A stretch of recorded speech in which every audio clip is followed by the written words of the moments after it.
You know what? I think a significant amount of people are already here, so we're gonna get started, guys.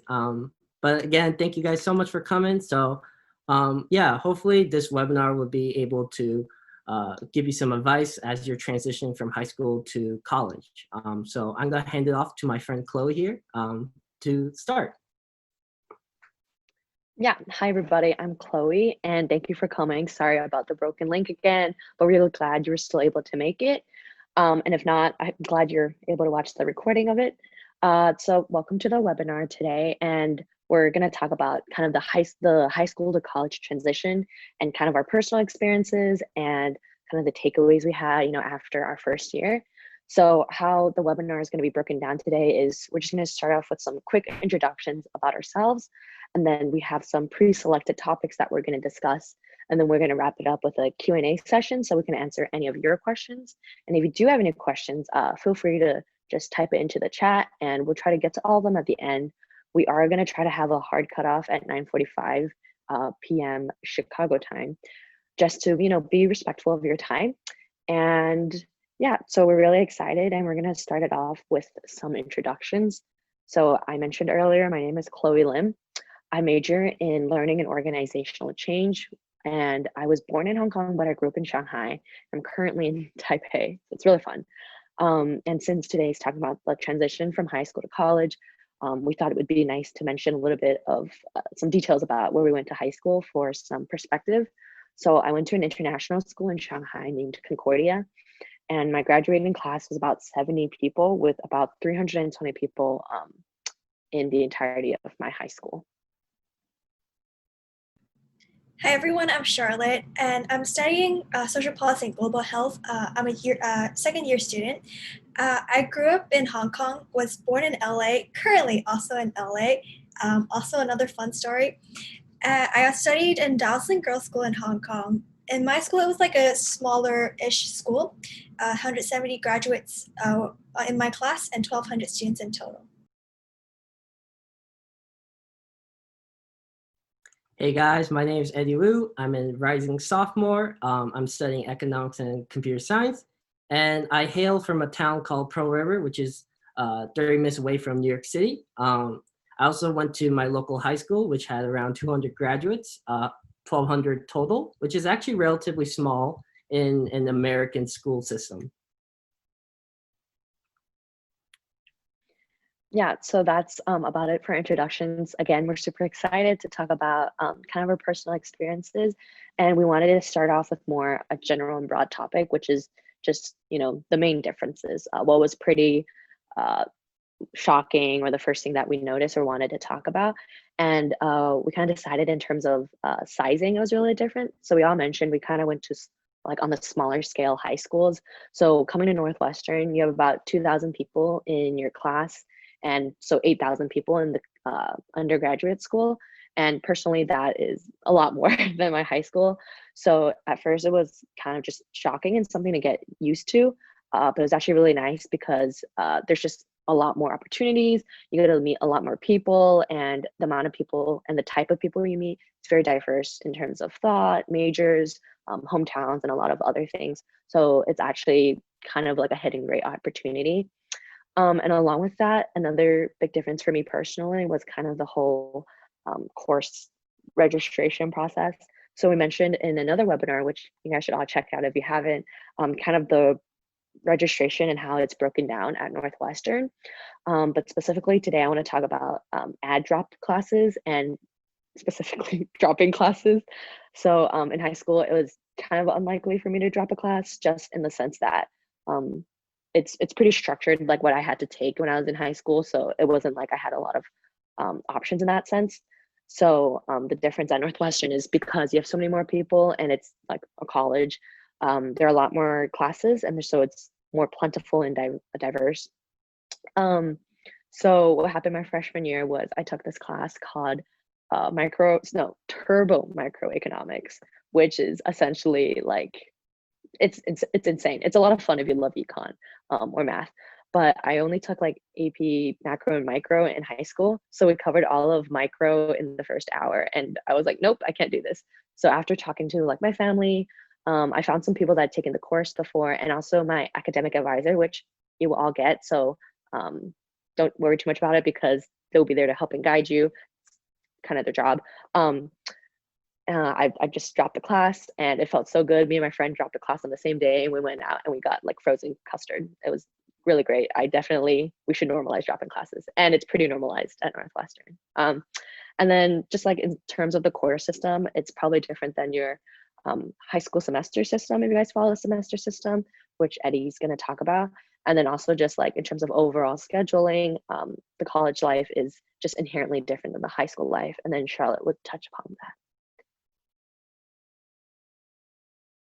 Thanks, Chloe. So yeah, like Chloe said, college is definitely it's definitely a different experience than high school. And one particular change that I faced was the workload. So I would say college is definitely more intense than high school, and I'm pretty sure everyone of you guys know that. But I think one thing that does get understated is how rewarding it is, especially at Northwestern. So I just want to share about my seminar that I took this freshman year. So it was a political science seminar, and we talked about political controversy, and it was really great because we really got in depth about the important political issues that are facing this country. And for me, like, that isn't a class I could take in high school. And Northwestern's really awesome because they have a lot of great faculty, and that teaches amazing topics. And I really do think you could definitely explore your interests in this school. But as Chloe said, the quarter system is a very big part of what NU is, and I just want to talk a little more about that. So unlike a semester system like other schools, quarter system is 10 weeks instead of 15 weeks, which does make everything a little bit more tighter. But for example, I had my first midterm in like the second week, but definitely like don't worry too much about it, because I think it's definitely part of the experience, and everyone get used to it, and everyone goes through it. And I think in the end, like, most people found the core system to be very rewarding. And so I just want to talk about some of the pros. So obviously, so one pro is that since the core system is definitely much faster, it keeps you accountable and makes you complete your tasks much faster. So for me, as a major procrastinator, that was a huge problem for me. But undergoing the core system, I really came to really complete my tasks on time, make sure I keep my schedules intact, and make sure I do my homework and work efficiently. And I think like that's definitely an important skill that you definitely need to learn in the workplace. And so I'm like really grateful about that. I think for me, most importantly though, I think the core system gives you a lot of flexibility with what you want to learn in college. So for me, I was like definitely unsure whether to study economics or computer science, and I wasn't sure if I could have time for both. But the way the core system works, it definitely allows you to take more classes. And that's why, like, if you go to Northwestern, a lot of people are taking certificates, double majoring. And yeah, so like definitely like the core system does give you a lot of flexibility to explore your interests. And again, like, don't feel pressured though to take another major or take another certificate.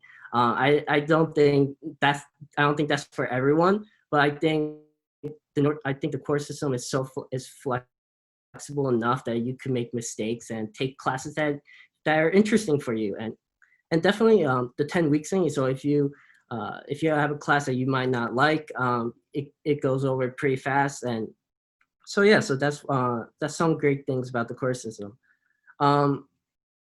So going on further with that, I just want to talk about the another pro of the core system is definitely it definitely allows you to make mistakes, so, and explore different fields. And for me personally, there was a lot of introductory classes at Northwestern that I found really interesting and really allowed me to kind of see what my interests are and my passions are. And I think that's definitely a big concern for a lot of people, like coming in, like, oh, do I really want to study this topic? Or I'm not really sure if I'm passionate about this thing. And I could tell you from an experience of my friend, he came in as a pre-med and he did it for 2 years and then realized that he didn't like pre-med, and he switched to social policy. and now he's still on track to graduate on time. And that's just how flexible the quarter system is. So I just want to reiterate that you guys can really explore your interests and like don't have to worry about screwing your schedule up. So yeah, so definitely, so let's talk about the cons of it. Definitely because it is fast paced, that classes could be a little hard to understand, or it might be difficult to keep up with all your tasks. And I think like definitely that's why you need to have good time management, which Charlotte will talk more about. But for me, missing a class definitely screwed me up big time, because I had to catch up with all the work, and since everything was much shorter. But I think there's definitely like many resources at NU that can help you with this, that you don't have to feel overwhelmed. So one resource is definitely going to office hours. So that's definitely a resource I took advantage of in college. I think the advice is for you to take office hours, and I gotta say, like, the teachers really, really do care about the students and really care about their opinions and want to help them succeed. So that's definitely the general feeling I got. I would say, though, a lot of people do go office hours. So my tip would be try to go early in the semester, in the quarter, um, so that you won't be swamped. So for instance, I had one econ class where there was a huge line outside the professor's door. That was crazy. But definitely, like, if you want to talk to a teacher, a professor, they will definitely make the time for you. And I think another resource that I think college just provides is definitely like your friend group and your friend group that you could trust. And I guess that's for me, it was my PA group, my peer advisor group. I met some of my good friends there, and they really helped me through the tough times at NU when obviously college can get tough. And I think definitely like having a good support system to be there for you is definitely like an important thing, important aspect of allowing you to succeed. And they really lift me up, and hopefully that you guys can find a community that can support you through the tough time and through the good times. And so, yeah. So to talk more about time management, I'm gonna hand it off to my friend Charlotte here, and she's gonna talk more about that. Thank you, Eddie. So now I'm going to share a little bit more about time management and productivity. And just like incoming freshmen, you may wonder how like you would be able to keep track of everything in college, because there's so much going on and there's not as much of a structure compared to high school. So what I did was that I made good use of a calendar or a planner, whichever method you prefer. So I know that some of you might not be much of a planner, but trust me on this, it would be really helpful to have all your classes, club meetings, office hours, just like Eddie said, speaker events, etc., all in one place. So here are the screenshots of my calendar from back when I was on campus in the fall. So on the right, that's there. And during virtual learning in the spring. And as you can see, like I listed out almost like everything. It's like from classes to conferences with professors. I actually also put in deadlines on the day, but it's not shown here. I also put in club meetings, speaker events, hang out with friends. Basically, I just put my entire life on the calendar, and it was pretty helpful. So when I'm on the go, I could just like pull out my phone and check, okay, where do I have to go next? And this is how I did it, but feel free to explore and find a system that works best for you.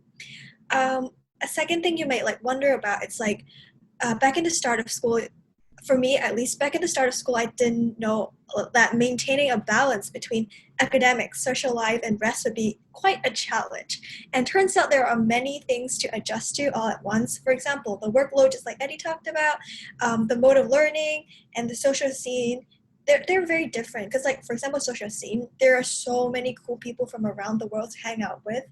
And after struggling with this for a whole year, I learned a few things when it comes to maintaining a balance between these three aspects. One thing is that when I make decisions on how to spend my time, I would just quickly weigh out the pros and cons. For example, for the next hour, should I go hang out with these people or go do my work? I'm just gonna hang out. I'm just gonna weigh out like, okay, if I do go hang out with these people, I'll lose maybe an hour or two on doing this work. Will I be able to afford losing this 1 to 2 hours? Can I catch up after I hang out with my friends and come back to do work? So just like these are like little questions that I'll ask myself as I make decisions. And I think like each situation is unique and one answer doesn't fit all. I can't tell you like, okay, you should go this or you shouldn't go this to this event. But what I think like just asking these questions would help that it's like it helps you make like smarter, responsible choices, and it just keeps you accountable so you don't like impulsively just do this, impulsively do that. Hopefully it'll help you, at least it helped me. And one more thing is to add is that sleep and rest are actually really important. And I lost sight of it for quite a while at the start of college, and I prioritized hanging out with friends and work on my assignments over sleep. But it did take a toll on my productivity and health. So later on, I learned to like say no when it comes to some of the hangouts when I feel tired and I feel like I need to rest. So as you make those decisions, do prioritize your health and good luck. I'm just gonna quickly touch a little bit on, expand a little bit on what Eddie talked about on office hours and professors. So you might wonder about like, okay, how is it going to be like with professors? And sometimes with time management, sometimes you might make mistakes and feel like you couldn't finish that one big assignment and the deadline's approaching. What do you do? So sometimes I did like in the start of fall, I did struggle with that. There was this big final paper coming up and then I wasn't sure that I was able to finish it before the deadline. So I approached the professor and talked to her and just asked if it's possible to have an extension. So extension is just basically like 2 or 3 days or like sometime after the deadline that you can still hand in your work, but the professor wouldn't count you as late. So just my advice for you is that when it comes to some situations where you feel burnt out or that you're just not able to handle all the work at once, be sure to approach the professors and just honestly tell them where you're at, and they're going to be very helpful and very accommodating. So just approach them early on. Just don't wait till the last minute and you'll be good. So I'm finished talking about time management and productivity, so now I'll pass it back to Chloe to talk a little bit more about virtual learning. Yeah, thank you, Shaw and Eddie. Just echoing everything they said, a lot of good points and a lot of just the normal freshman experience. So we're gonna wrap it up with our last topic of virtual learning. So we understand that a lot of you guys probably had like virtual learning for your last semester or like the second half of your semester in high school. So we don't want to go too in depth into just like Zoom and everything. But we do want to iterate that the next fall quarter is probably going to be like a combination of remote and in person. And we've heard that a lot of it is going to be remote. But other than that, we just kind of give you like general tips of, like pacing yourself, like don't let things pile up. And honestly, for me personally, I was in Taipei for the spring quarter, and that meant that I was 13 hours ahead of Chicago time. And I did email a lot of my professors like, hey, I'm not in the same time zone. Like, do I have to attend lectures? Like, is there anything I need to know in advance? And professors were very, very accommodating and very, very active too. And they really wanted to make sure that I had the best learning experience as possible. Some classes just really can't be learned online just because of like how the class is structured. So professors have like contingencies for that. And yeah, I just want to say that the experience I had at Northwestern in terms of trying to make sure that I could make all my classes was very, very, very positive. It was just great. And I think Eddie's going to talk a little bit more about this topic. Thanks, Chloe. So I've been taking virtual classes at Northwestern for 2 quarters because right now I'm currently taking a full year of Spanish into one summer quarter, which is kind of crazy, but that's not the point. Yeah, I just want to talk about my experiences a little. So yeah, in particular about like what virtual classes are like and group projects. So I would say virtual classes, like, yeah, you definitely don't want to miss any class because some of your classes might be asynchronous, and for last quarter, all of mine were asynchronous. And what I would do is that I would see my professor upload a video, and I'll be like, oh, okay, I'll watch that later today. And then I don't end up watching until like the test, like right before the test. Don't do what I did. That's not a good idea.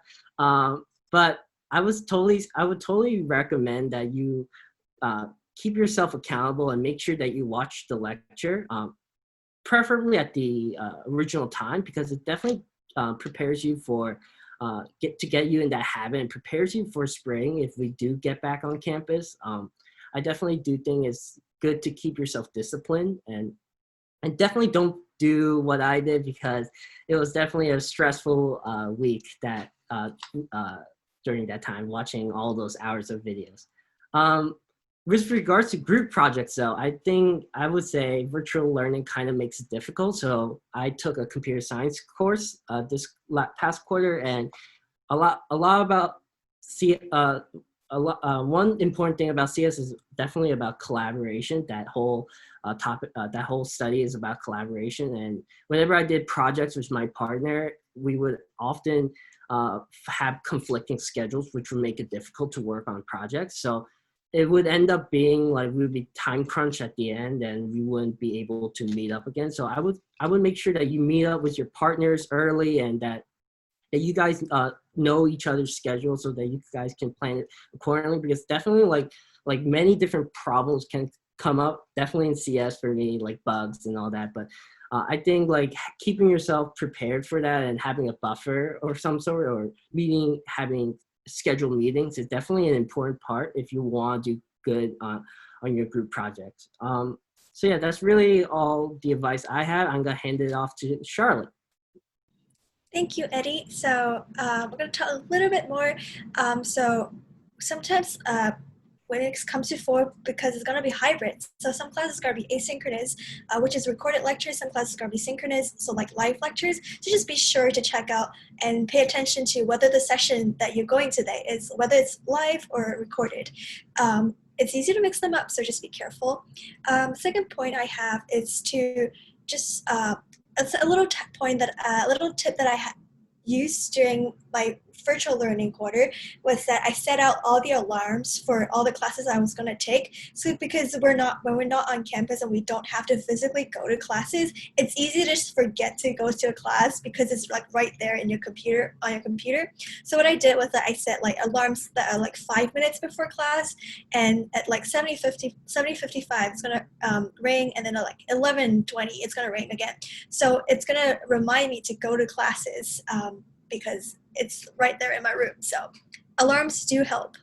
And the third point that I have is that a lot of like old resources, like the resources that we have on campus, are actually also offered virtually. For example, the Writing Center, which is a place that students, upperclassmen, can help you go through your essays, be it that you are brainstorming for one, or that you are already have a first draft out, or that you've fully like written something completely.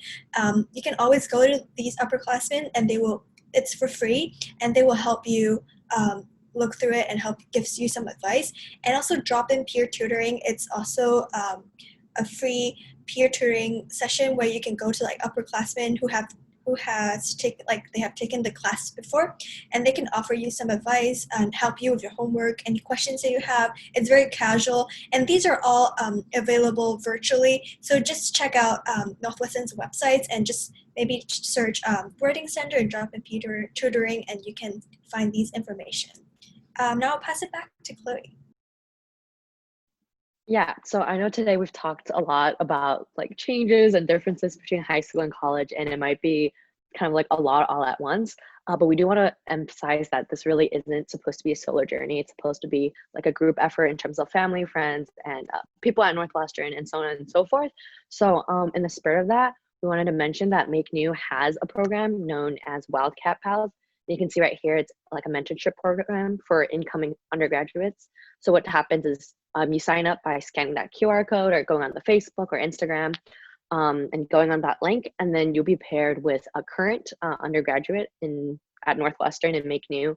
And it's just like a great opportunity to get to know some people, maybe some insiders info before you get on campus or get on your laptop to virtually join us on campus. So yeah, just scan the QR code or type up the link if you want and sign up today. Would be really, really happy to talk to any of you guys. We know we're kind of getting close to, 9:45 Chicago time. It's 9:39. So we allocated some time for some questions, but we also understand that we started a little later. So it's totally understandable. If nobody has questions, you guys can feel free to, join Wildcat Pals and ask us later, or there are many resources that you guys can find. So with the little time we have left, if nobody has any specific questions, I think Charlotte, Eddie, and I can speak a little bit more about our experience with MakeNew, perhaps, or any other topics that come to mind. For me, MakeNew was like a really good opportunity to meet new people. And I think we have great food and great fellowship and great friendship. Charlotte, Eddie, do you guys have anything you want to add?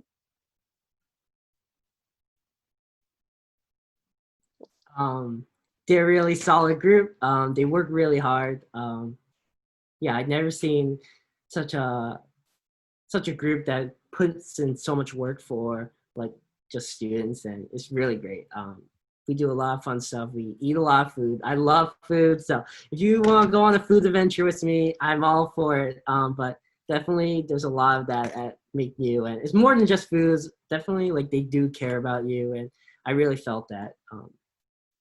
But I think someone has a question. So this person asked, what was the process like for calling in sick for class? So for me personally, I'm sure other people can answer this too. My other panelists. I'm kind of a person who just goes to class, regardless, even though I'm sick, which is kind of bad, especially now. But I think like if you definitely like contact your professor, they're very understanding, and like as long as you bring a doctor's note, they'll send you like resources, they'll send you like material, and they'll exempt you from a lot of like assignments. So like they're very understanding and chill about that. I would say there's even some instances where students would go on like some kind of like political trip, or like they would like they will like do some kind of event that's not university related, but even then like the professors are very understanding, which is like pretty cool. But definitely it depends on the professor's policy, so definitely check up on that. Yeah, I definitely would say just email the professor, and also there's a health center at Northwestern. So I forgot the exact address, but you can definitely, if you feel sick, call in and they can give you a health checkup, and also just email the professor. They will be fine with it. Yeah, just echoing what they said. First of all, Eddie, don't go to class sick, especially in light of recent events. Also plug, wear a mask, socially distance yourself. But also I knew somebody that was really, really sick for the midterm he had, and there was only like a midterm and a final exam. That was like all of his grade. Or there were 2 midterms, I think. I don't remember the exact story, but he talked to his teacher, professor, made an arrangement where his grading kind of shifted for him personally.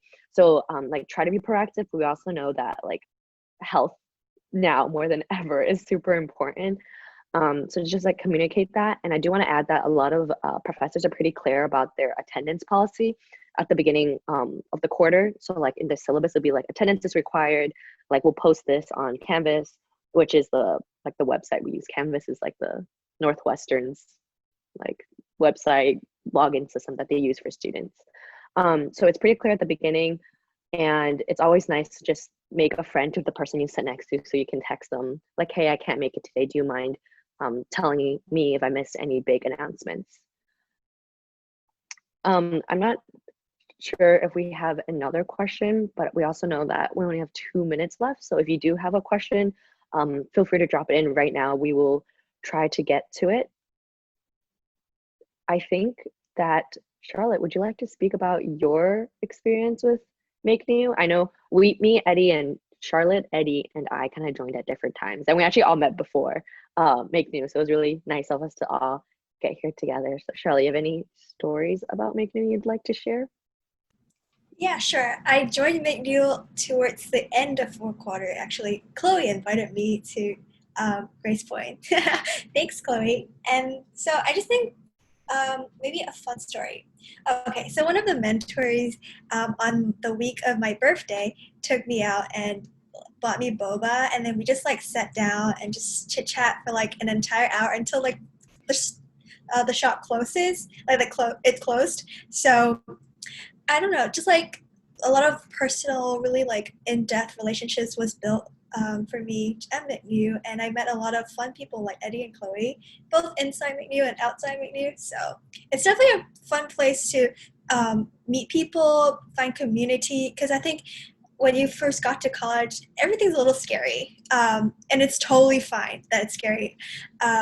And I think the whole process of transition, it's just easier when you just meet more people who are going through the same thing with you. So that's definitely a good place to meet people.